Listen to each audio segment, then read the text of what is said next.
ജിഷ കൊലക്കേസിൽ പ്രതി അമീറുൽ ഇസ്ലാമിന്റെ തിരിച്ചറിയൽ പരേഡിന് പോലീസ് അപേക്ഷ നൽകും. അപേക്ഷ മജിസ്ട്രേറ്റ് അംഗീകരിച്ചാൽ ഏറ്റവും വേഗത്തിൽ തന്നെ തിരിച്ചറിയൽ പരേഡ് നടത്തും.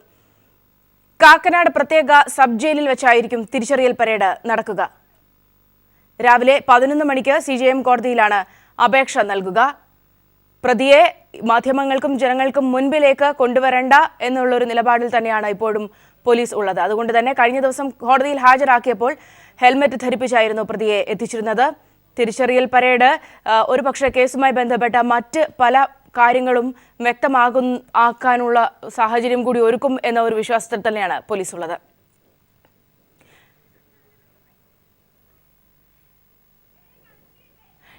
കഴിഞ്ഞ ദിവസം അതിരഹസ്യമായി തമിഴ്നാട്ടിൽ വെച്ചാണ് പ്രതിയെ പോലീസ് പിടികൂടിയത്. പുതിയ അന്വേഷണ സംഘത്തിന് വലിയ രീതിയിലുള്ള പ്രശംസ ലഭിക്കുമ്പോഴും പ്രതി പറഞ്ഞ കാര്യങ്ങൾ പൂർണ്ണമായി അംഗീകരിക്കാനാവില്ല എന്നൊരു നിലപാടിൽ തന്നെയാണ് അന്വേഷണ സംഘം ഉള്ളത്. മുൻവൈരാഗ്യമാണ് കൊലപാതക കാരണമെന്ന് ആയിരുന്നു ഇയാൾ പറഞ്ഞിരുന്നത്. പക്ഷേ ആ സാഹചര്യങ്ങൾ വിശ്വസിക്കാനാവില്ല എന്നൊരു സാഹചര്യത്തിൽ തന്നെയാണ് ഇപ്പോൾ പോലീസ് ഉള്ളത്. 100% ശാസ്ത്രീയമായ തെളിവുകൾ കോടതിയിൽ ഹാജി പി ഇന്നലെ വ്യക്തമാക്കിയിരുന്നു. താൻ ആർക്കും ഒളിത്താവളം ഒരുക്കി കൊടുത്തിട്ടില്ലെന്ന് കെട്ടിടമുടമ ജോർജ് പോലീസിന് മൊഴി നൽകി. ജിഷ വധക്കേസ് പ്രതി അമീറുൽ ഇസ്ലാമിനെ തനിക്ക് അറിയില്ലെന്നും ജോർജ് പറഞ്ഞു. ഒരു വിവരവും താൻ പോലീസിനോട് മറച്ചുവെച്ചിട്ടില്ലെന്നും പോലീസ് 2 തവണ തന്നെ മൊഴിയെടുത്തിരുന്നുവെന്നും ജോർജ് പീപ്പിൾ ടിവിയോട് പറഞ്ഞു. വിവരങ്ങൾ മറച്ചുവെച്ചതിന് കെട്ടിടമുടമയ്ക്കെതിരെ കേസെടുക്കാനുള്ള പോലീസ് തീരുമാനത്തിന്റെ പശ്ചാത്തലത്തിലാണ് ജോർജിന്റെ വിശദീകരണം. 4 ഇതര സംസ്ഥാനക്കാർക്കാണ് പെരുമ്പാവൂർ വൈദ്യശാലപ്പടിയിലുള്ള തന്റെ കെട്ടിടം വാടകയ്ക്ക് കൊടുത്തത്. എന്നാൽ ഈ 4 പേർ പിന്നീട് അവരുടെ സുഹൃത്തുക്കളെ വിളിച്ച് താമസിപ്പിച്ചു. അവരെ എല്ലാവരെയും തനിക്ക് ഓർമ്മയില്ല. അക്കൂട്ടത്തിൽ ഒരാളായ അമീറുൽ ഇസ്ലാമാണ് ജിഷയുടെ ഘാതകനെന്ന് തനിക്ക് അറിയില്ലായിരുന്നുവെന്നും ജോർജ് പറഞ്ഞു. താൻ ആർക്കും ഒളിത്താവളം ഒരുക്കി കൊടുത്തിട്ടില്ലെന്നും ജോർജ് പറഞ്ഞു. ഞാൻ 4 ആൾക്കും ഇതാണ് കൊടുത്തു തരുന്നത്. അപ്പോൾ ഇവരുടെ കൊച്ചൻ്റെ ഇവർ പണിക്കാരും അതിനകത്തുണ്ട്. 3 ആൾ അവരെ ഒരു മുറിയിൽ, 2 ആൾക്കാർ കൊടുത്ത് അവർക്ക് ഒരാൾ അഡീഷണൽ വന്നിട്ടുണ്ട്. വേറെ ഒരു മുറിയിൽ ഒരാൾ, പിന്നെ 8 ആൾ വീതമുണ്ട്. അപ്പോൾ അതിനകത്ത് ആൾക്കാർ 4 ആൾക്ക് കൊടുത്താൽ ഇവർ ഈ കൂട്ടുകാരെ വിളിക്കാൻ കൂടും. അങ്ങനെയാണ് സംഗതി. നമുക്ക് ചെയ്യാൻ പറ്റില്ല. പോലീസ് തന്നെ 2 തവണ വന്ന് കണ്ട വിവരങ്ങൾ ചോദിച്ചിരുന്നു. ഒരു വിവരവും പോലീസിനോട് താൻ മറച്ചുവെച്ചിട്ടില്ലെന്നും ജോർജ് പറഞ്ഞു. ഈ സംഭവത്തിന്റെ പശ്ചാത്തലത്തിൽ ഇനിമേലിൽ ഇതര സംസ്ഥാനക്കാർക്ക് തന്റെ കെട്ടിടം വാടകയ്ക്ക് കൊടുക്കില്ലെന്നും ജോർജ് വ്യക്തമാക്കി. News bureau, Kochi. ജിഷ വധക്കേസിലെ പ്രതി അമീറുൽ ഇസ്ലാമിനെ പെരുമ്പാവൂർ കോടതി 14 ദിവസത്തേക്ക് റിമാൻഡ് ചെയ്തു. പോലീസ് പ്രതിയെ കസ്റ്റഡിയിൽ ആവശ്യപ്പെട്ടില്ല. ജയിലിൽ മജിസ്ട്രേറ്റിന്റെ സാന്നിധ്യത്തിൽ തിരിച്ചറിയൽ പരേഡ് നടത്തും. പ്രതിയെ കാക്കനാട് ജില്ലാ ജയിലിലേക്ക് കൊണ്ടുപോയി ഹെൽമറ്റ് ധരിപ്പിച്ച് ശക്തമായ സുരക്ഷ ഒരുക്കിയാണ് പ്രതിയെ കോടതിയിൽ പോലീസ് എത്തിച്ചത്. 4:45 പ്രതി അമീറുൽ ഇസ്ലാമിനെയും കൊണ്ടുള്ള പോലീസ് വാഹനവ്യൂഹം പെരുമ്പാവൂർ 1-ാം ക്ലാസ് മജിസ്ട്രേറ്റ് കോടതി വളപ്പിലേക്ക് എത്തിയത്. മജിസ്ട്രേറ്റിന് മുമ്പാകെ ഹാജരാക്കി പ്രതിയെ 2 ആഴ്ചത്തേക്ക് ജുഡീഷ്യൽ കസ്റ്റഡിയിൽ വിട്ടു. പോലീസ് ദേഹോപദ്രവം ഏൽപ്പിച്ചോ എന്ന മജിസ്ട്രേറ്റിന്റെ ചോദ്യത്തിന് ഇല്ലെന്നായിരുന്നു പ്രതിയുടെ മറുപടി. തനിക്ക് നിയമസഹായം വേണമെന്ന പ്രതിയുടെ ആവശ്യത്തെ തുടർന്ന് കോടതി അഡ്വക്കേറ്റ് പി രാജനെ നിയമിച്ചു. ദ്വിഭാഷിയുടെ സഹായത്തോടെയാണ് കോടതി നടപടികൾ പ്രതിയെ അറിയിച്ചത്. തിരിച്ചറിയൽ പരേഡ് നടത്തേണ്ടതിനാൽ പോലീസ് കസ്റ്റഡി അപേക്ഷ നൽകിയിരുന്നില്ല. Public prosecutor advocate Abdul Jaleel. Test identification പരേഡിന് ശേഷം മറ്റ് നടപടികൾ പോലീസ് കൈക്കൊള്ളുന്നതായിരിക്കും. പോലീസ് കസ്റ്റഡിയോ മറ്റു ആവശ്യങ്ങളോ ഉണ്ടെങ്കിൽ ടെസ്റ്റ് ഐഡന്റിഫിക്കേഷൻ പരേഡിന് ശേഷം ചെയ്യുന്നതായിരിക്കും. റിമാൻഡ് റിപ്പോർട്ടിൽ ഗ്രൗണ്ട് പറഞ്ഞിരിക്കുന്നത് ടെസ്റ്റ് ഐഡന്റിഫിക്കേഷൻ പരേഡാണ് മുഖ്യ കാരണം പറഞ്ഞിരിക്കുന്നത്.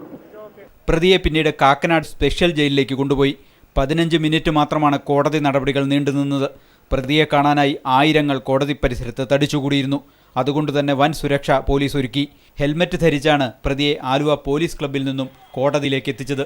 പ്രതിക്കെതിരെ രോഷം പ്രകടിപ്പിച്ച നാട്ടുകാരെ നിയന്ത്രിക്കാൻ പോലീസിന് ഏറെ പണിപ്പെടേണ്ടി വന്നു.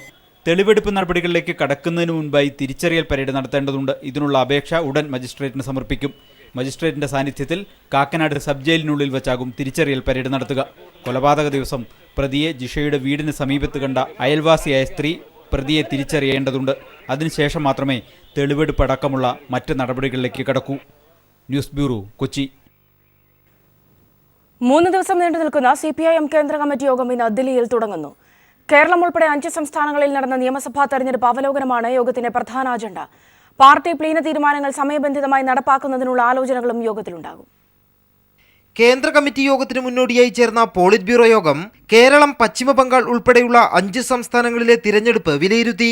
കേരളത്തിൽ പാർട്ടിക്ക് മികച്ച നേട്ടമുണ്ടാക്കാനായെന്നാണ് PBയുടെ വിലയിരുത്തൽ. പശ്ചിമ ബംഗാൾ ഘടകം സ്വീകരിച്ച തിരഞ്ഞെടുപ്പ് തന്ത്രം പാർട്ടി നയവുമായി യോജിക്കുന്നതല്ല എന്നും PB വിലയിരുത്തി. സംസ്ഥാന ഘടകങ്ങൾ സമർപ്പിച്ച തിരഞ്ഞെടുപ്പ് അവലോകന റിപ്പോർട്ട് പരിശോധിച്ച പോളിറ്റ് ബ്യൂറോ കേന്ദ്ര കമ്മിറ്റിയിൽ അവതരിപ്പിക്കേണ്ട റിപ്പോർട്ടും തയ്യാറാക്കി. ഇത് കേന്ദ്ര കമ്മിറ്റി വിശദമായി ചർച്ച ചെയ്യും. പാർട്ടി പ്ലീനത്തിൽ കൈക്കൊണ്ട തീരുമാനങ്ങൾ സമയബന്ധിതമായി നടപ്പാക്കുന്നതിനുള്ള ചർച്ചകളും കേന്ദ്ര കമ്മിറ്റി യോഗത്തിലുണ്ടാകും. നിലവിലെ ദേശീയ രാഷ്ട്രീയ സാഹചര്യങ്ങളും കേന്ദ്ര കമ്മിറ്റി യോഗം വിലയിരുത്തും. News bureau, Delhi. കൊച്ചി മെട്രോയുടെ ഭാഗമായി നടപ്പാക്കുന്ന സംയോജിത ജലഗതാഗത വികസന പദ്ധതിക്ക് അന്തിമ ധാരണയായി. അന്തിമ കരാർ ഇന്ന് മുഖ്യമന്ത്രി പിണറായി വിജയന്റെ സാന്നിധ്യത്തിൽ സംസ്ഥാന സർക്കാരും KMRലും ജർമ്മൻ വായ്പാ ഏജൻസിയായ KfWയും തമ്മിൽ ദില്ലിയിൽ ഒപ്പുവയ്ക്കും. പദ്ധതിക്ക് കേന്ദ്ര സർക്കാരിന്റെ അനുമതി ലഭിച്ചു. ജലപാതകളെ കൊച്ചി മെട്രോയുമായി ബന്ധിപ്പിക്കാൻ ലക്ഷ്യമിടുന്നതാണ് സംയോജിത ജലഗതാഗത വികസന പദ്ധതി. പദ്ധതിയുടെ ഭാഗമായി ജലഗതാഗതം ആധുനികവൽക്കരിക്കും.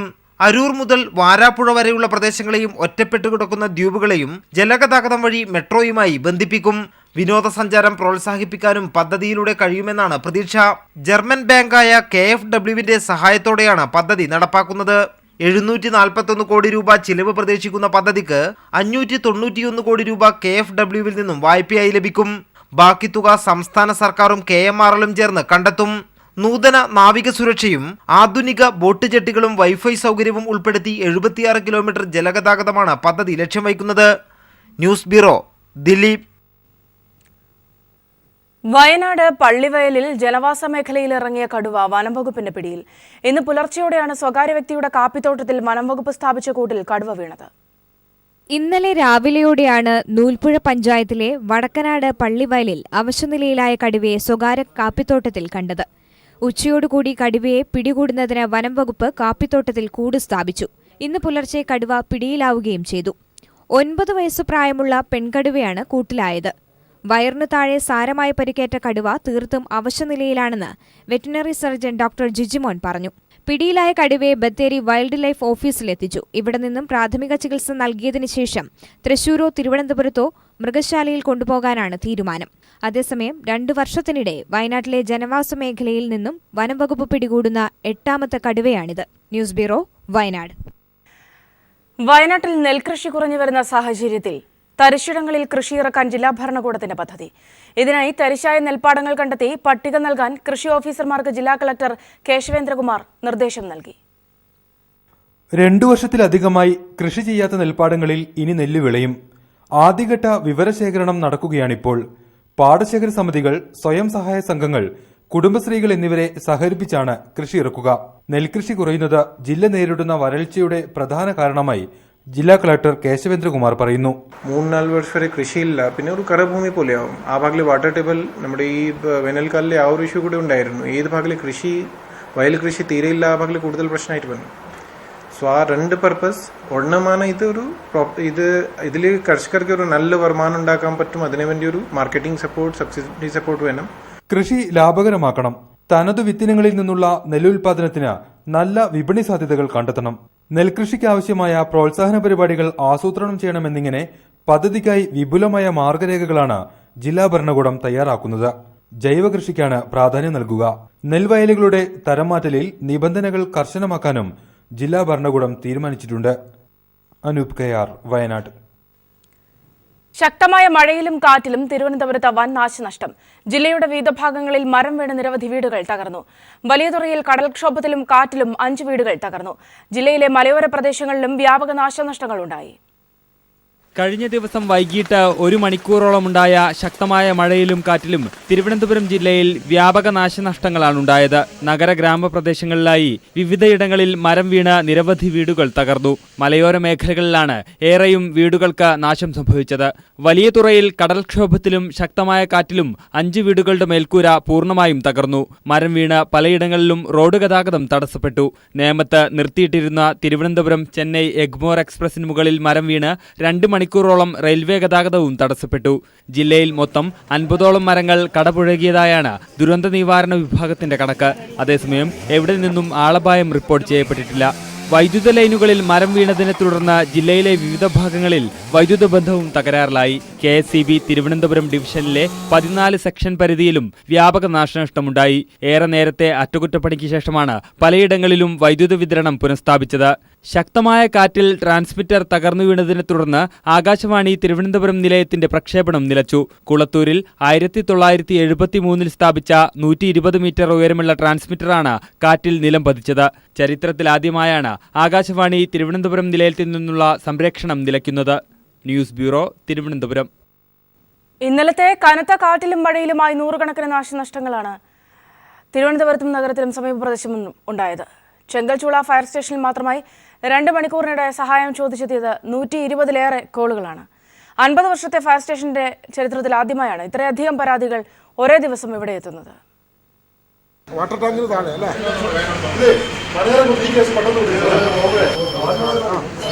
മരം വീണ് കിടക്കുകയാണ് അല്ലേ.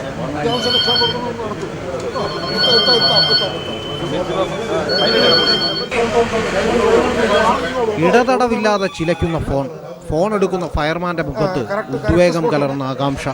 ഫോണിന്റെ മറുതലക്കലിൽ നിന്നും കേൾക്കുന്ന സന്ദേശം രജിസ്റ്ററിൽ കുത്തിക്കുറിക്കുന്നു. ഇന്നലെ വൈകിട്ട് 4-നും 6-നും ഇടയിൽ മാത്രം 126 ഫോൺ കോളുകളാണ് തിരുവനന്തപുരം ചെങ്കൽച്ചൂള ഫയർ സ്റ്റേഷനിലെത്തിയത്.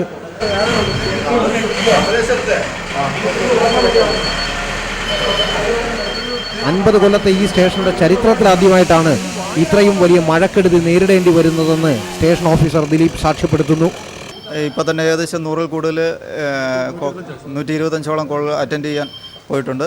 ഇവിടേക്കെത്തുന്ന ഓരോ ഫോൺ കോളിലും പതിയിരിക്കുന്നത് ജീവന്റെ തുടുപ്പ് കലർന്ന അപേക്ഷയാണെന്ന് ഇവർക്കറിയാം.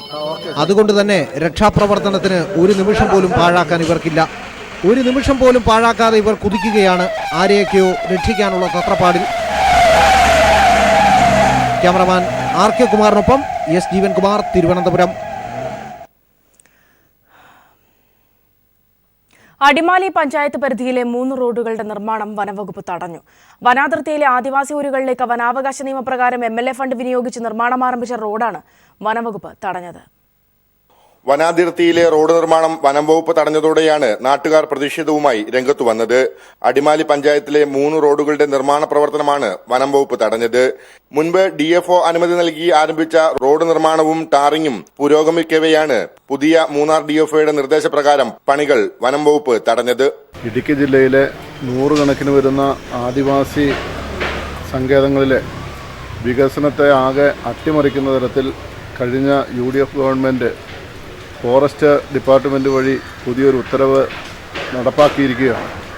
ഇനി ആദിവാസി സങ്കേതങ്ങളിലേക്കുള്ള വഴികൾ ഉൾപ്പെടെയുള്ള അടിസ്ഥാന സൗകര്യ വികസനത്തിന് കോൺക്രീറ്റുകൾ പാടില്ല എന്നാണ് ആ ഉത്തരവിൽ പറയുന്നത്. അടിമാലി ഗ്രാമപഞ്ചായത്തിലെ 27 ആദിവാസി സെറ്റിൽമെൻറ്റുകളിലെയും വികസന പ്രവർത്തനത്തെ പിന്നോട്ടടിപ്പിക്കുന്നതാണ് എന്ന് തിരിച്ചറിഞ്ഞുകൊണ്ട് അടിയന്തരമായി പഞ്ചായത്ത് കമ്മിറ്റി ഇക്കാര്യത്തിൽ ശ്രദ്ധിക്കേണ്ടതായിട്ടുണ്ട്. വനം വകുപ്പിന്റെ നടപടിയോടെ ആദിവാസി ഊരുകളിലേക്കുള്ള വാഹന സഞ്ചാരമാണ് തൃശങ്കുവിലായത്. 2006 കേന്ദ്ര വനാവകാശ നിയമപ്രകാരം ആദിവാസികളുടെ സഞ്ചാരത്തിനായി റോഡ് നിർമ്മിക്കാമെന്നിരിക്കെയാണ് MLA ഫണ്ട് ഉപയോഗിച്ച് നിർമ്മിച്ച റോഡ് നിർമ്മാണം വനം വകുപ്പ് തടഞ്ഞിരിക്കുന്നത്. News bureau, Idukki. Sponsor company വിറ്റതോടെ ദമാമിൽ നിന്നും നാട്ടിൽ വരാനാകാതെ ബുദ്ധിമുട്ടി നിൽക്കുകയാണ് പന്തളം സ്വദേശി വിജയകുമാർ. 4 വർഷം മുമ്പായിരുന്നു വിജയകുമാർ ദമാമിലെത്തിയത്. വിജയകുമാർ ഗൾഫിൽ ചതിയിൽപ്പെട്ടതോടെ ഹൃദ്രോഗിയായ ഭാര്യയും മക്കളും ഏറെ ബുദ്ധിമുട്ടിയാണ് ജീവിതം കഴിച്ചുകൂട്ടുന്നത്. 4 വർഷം മുമ്പായിരുന്നു വിജയകുമാർ ദമാമിലെ ഖത്തീബിലെ മണലാരണ്യങ്ങളിൽ ജോലി തേടിയെത്തിയത്. 1 വർഷം കഴിയുമ്പോഴേക്കും കിട്ടിയ ജോലിയും നഷ്ടമായി. ജോലി ചെയ്തിരുന്ന വർക്ക്ഷോപ്പ് വിജയകുമാറിന്റെ സ്പോൺസർ മറ്റൊരാൾക്ക് വിറ്റതിനാലാണ് ജോലി നഷ്ടപ്പെട്ടത്. പകരം ജോലി നൽകാൻ സ്പോൺസർ തയ്യാറായതുമില്ല. ഇതോടെ വിജയകുമാറിന് റൂമിൽ നിന്നും പുറത്തിറങ്ങാൻ സാധിക്കാതെയായി.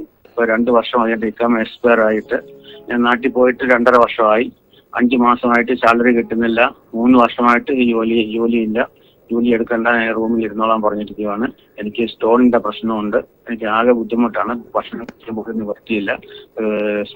സജിക്ക് കൂട്ടുകാരുടെ സഹായത്തിലാണ് വല്ലപ്പോഴും കിട്ടുന്നത്. ഭക്ഷണം കൊണ്ട് തരുന്നത് കൊണ്ടാണ് ഞാൻ ഇവിടെ ജീവിച്ചു പോകുന്നത്. എങ്ങനെയെങ്കിലും എന്നെ ഇവിടുന്ന് രക്ഷപ്പെടുത്തണം. വിജയകുമാറിന്റെ ഭാര്യ ബിന്ദു ഹൃദയ സംബന്ധമായ അസുഖമുള്ള ആളാണ്. കുടുംബത്തിനും കടുത്ത സാമ്പത്തിക ബുദ്ധിമുട്ടുള്ളതിനാൽ +1-നും 5-ലും പഠിക്കുന്ന കുട്ടികളുടെ പഠനവും മുടങ്ങി. എന്റെ കുഞ്ഞുങ്ങൾ ജയിച്ചിട്ട് പോലും എനിക്ക് സ്കൂളിൽ വിടാനുള്ള ബുദ്ധിമുട്ട് കൊണ്ട് എന്നെ വല്ലവരുമാണ് എന്നെ സഹായിക്കുന്നത്. അതുകൊണ്ട് എനിക്കിതിന് നീതി കിട്ടണം. നീതി കിട്ടിയേ പറ്റൂ. എല്ലാവരും ഇപ്പൊ ചെയ്യാം നാളെ ചെയ്യാമെന്ന് പറയുന്ന അല്ലാതെ ആരും ഒരു നീതി നടപ്പാക്കിയിട്ടില്ല. പലരെയും കണ്ട് സഹായം അഭ്യർത്ഥിച്ചിട്ടും ആരും ഇതുവരെയും ഈ കുടുംബത്തിനെ സഹായിക്കാത്തതിനാൽ ജീവിതം വഴിമുട്ടിയ അവസ്ഥയിലാണിവർ. News bureau, Pathanamthitta. Kollam Parippally ESI medical college കെട്ടിട നിർമ്മാണ അപാകതയെക്കുറിച്ച് അന്വേഷിക്കണമെന്നാവശ്യപ്പെട്ട് ഡിവൈഎഫ്ഐ മാർച്ച് നടത്തി. നിർമ്മാണത്തിൽ അഴിമതി നടന്നതിന്റെ തെളിവാണ് ചോർച്ചയെന്ന് ഡിവൈഎഫ്ഐ ആരോപിച്ചു. കെട്ടിട നിർമ്മാണത്തിലെ അപാകത സംബന്ധിച്ച വാർത്ത പീപ്പിൾ ടിവിയാണ് പുറത്തുവിട്ടത്. മഴക്കാലമായതോടെയാണ് കോൺക്രീറ്റ് കെട്ടിടങ്ങളിലെ അശാസ്ത്രീയ നിർമ്മാണം ചോർച്ചയിലൂടെ വെളിപ്പെട്ടത്. നിർമ്മാണത്തിലെ അപാകത ക്വാളിറ്റി കൺട്രോളർ ചൂണ്ടിക്കാട്ടിയിരുന്നു. 700ഓളം അപാകതകളാണ് നിർമ്മാണവേളയിൽ ചൂണ്ടിക്കാട്ടിയത്. പക്ഷേ തിരുത്താൻ ESI കോർപ്പറേഷനോ കരാറിൽ ഏർപ്പെട്ടവരോ തയ്യാറായില്ല. അതേസമയം കെട്ടിട നിർമ്മാണത്തിൽ അഴിമതിയും കെടുകാര്യസ്ഥതയും സംഭവിച്ചിട്ടുണ്ടെന്നും മെഡിക്കൽ കോളേജ് നടത്തിപ്പിൽ നിന്ന് പിന്തിരിഞ്ഞ ESIക്ക് പിന്തുണ നൽകിയ കൊല്ലം MP മറുപടി പറയണമെന്നും CPIM കൊല്ലം ജില്ലാ സെക്രട്ടറി KN ബാലഗോപാൽ ആവശ്യപ്പെട്ടു. പ്രേമേന്ദ്രൻ വന്നതിന് ശേഷം ആ മെഡിക്കൽ കോളേജ് ESI ഏറ്റെടുക്കേണ്ട എന്നുള്ള സമീപനത്തിന് പിന്തുണ കൊടുക്കുകയും അത് ഇങ്ങോട്ട് ഏറ്റെടുക്കുകയും ചെയ്യുക എന്നുള്ള ആവശ്യം പറഞ്ഞു.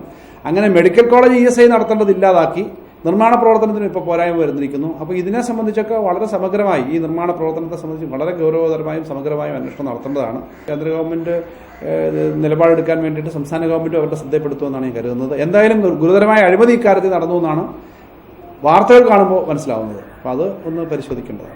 പ്രേമചന്ദ്രൻ MPയുടെ നിലപാട് മൂലം ESI മെഡിക്കൽ കോളേജ് തൊഴിലാളികൾക്ക് നഷ്ടപ്പെട്ടുവെന്നും KN ബാലഗോപാൽ ആരോപിച്ചു. രാജ്കുമാർ, ന്യൂസ് ബ്യൂറോ, കൊല്ലം. ഇനി നമ്മുടെ MLA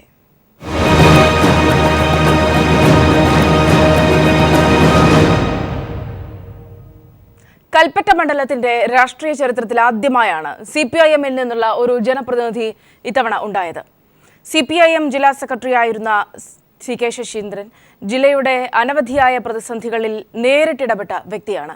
MLA എന്ന നിലയിലും ഈ അനുഭവങ്ങൾ തന്നെയാണ് അദ്ദേഹത്തിന്റെ കരുത്ത്. CK ശശീന്ദ്രനായ ഞാൻ 3.5 പതിറ്റാണ്ടുകാലമായുള്ള പൊതുജീവിതത്തിലെ ലാളിത്യവും സത്യസന്ധമായ രാഷ്ട്രീയ നിലപാടുകളുമാണ് CK ശശീന്ദ്രനെ ജില്ലയ്ക്കാകെ പ്രിയങ്കരനാക്കിയത്. കൽപ്പറ്റ മണ്ഡലത്തിന്റെ മാത്രമല്ല ജില്ലയുടെ ആകെ കർഷക, ആരോഗ്യ, ആദിവാസി മേഖലകളുടെ പ്രതിസന്ധി പരിഹാരത്തിന് അദ്ദേഹം നേതൃത്വപരമായി ഇടപെടുമെന്നാണ് ജില്ല പ്രതീക്ഷിക്കുന്നത്. വികസന കാര്യത്തിൽ ശാസ്ത്രീയ നിലപാടുകാരനായ CK ശശീന്ദ്രൻ പ്രഥമ പരിഗണന നൽകുന്നത് മെഡിക്കൽ കോളേജ് യാഥാർത്ഥ്യമാക്കുവാനും ആധുനിക കാർഷിക വ്യവസായ ജില്ലയാക്കി വയനാടിനെ മാറ്റുവാനുമാണ്. ഞങ്ങൾ കാർഷിക വ്യവസായങ്ങൾ ആലോചിക്കാനാണ് തീരുമാനിക്കുന്നത്. ആ കാർഷിക വ്യവസായങ്ങൾ തീർച്ചയായും വയനാടിൻ്റെ കാർഷിക മേഖലയിലും വ്യവസായ മേഖലയിലും കർഷകരുടെ മക്കളെല്ലാം ആധുനിക വ്യവസായ തൊഴിലാളികളായിട്ട് മാറ്റാൻ വേണ്ടി കഴിയും. ആദിവാസി വിഭാഗങ്ങളുടെ സമഗ്ര പുരോഗതിക്ക് അവരെ കൂടി ഉൾപ്പെടുത്തിയുള്ള വികസന രീതി ആവിഷ്കരിക്കുവാനാണ് അദ്ദേഹത്തിന്റെ ശ്രമം. കർഷക സഹകരണ സംഘങ്ങളുടെ രൂപീകരണവും സമൂഹത്തിലെ മുഴുവൻ ജനവിഭാഗങ്ങളിലേക്കും വികസനം എത്തിക്കുവാനുമുള്ള പദ്ധതികളാണ് അദ്ദേഹത്തിനുള്ളത്. കൽപ്പറ്റയുടെ കുടിവെള്ള പ്രശ്നത്തിന് പരിഹാരം കാണാനും ജില്ലാ സ്റ്റഡി വികസനവും ആരോഗ്യരംഗത്തെ മികച്ച സൗകര്യങ്ങൾ ഒരുക്കുവാനുള്ള ശ്രമങ്ങളിലുമാണ് കൽപ്പറ്റയുടെ പുതിയ ജനപ്രതിനിധി. അനൂപ് കയാർ, വയനാട്.